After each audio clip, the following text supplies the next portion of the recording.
Good afternoon, everyone. My name is Reverend Lance Turner. I'm going to talk about living with a mental illness. I've been diagnosed with a mental illness back in November 2010. At first, I had a hard time understanding what it meant to be living with a mental illness. I didn't want to believe that I had a mental illness, and I've always struggled with recovery. I've always wondered what it takes for a person to recover. How do you recover, and how do you get help? I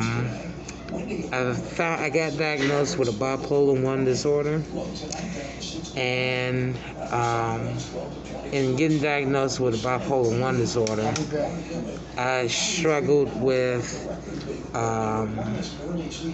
recovery. I just didn't understand what it took. I also lacked spirituality at the time because I couldn't understand why a loving God would do that to me. But I learned that as long as you have hope, you can overcome a mental illness. And in therapy and counseling, I learned the other 2 H's. So the 3 H's to conquering a mental illness is honesty, John 8:32, hope, 1 Corinthians 13:13, Hebrews 11:1, and humility, Proverbs 15:33. I was even more amazed to learn that the Bible speaks about mental illnesses. It speaks about anxiety.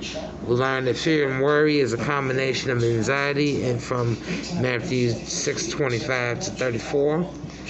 We learned that it speaks about depression in 1 Peter 5:7. It speaks about depression. And 2 Thessalonians 2:11 speaks about schizophrenia. And when I got that revelation, it made me more of a conqueror and a Jesus warrior to know, number 1, how to recover. Number 2, to live with a mental illness and not be ashamed of my mental illness. I look at Romans 1:16 to remind me not to be ashamed of both the gospel and my mental illness. And I am now happy to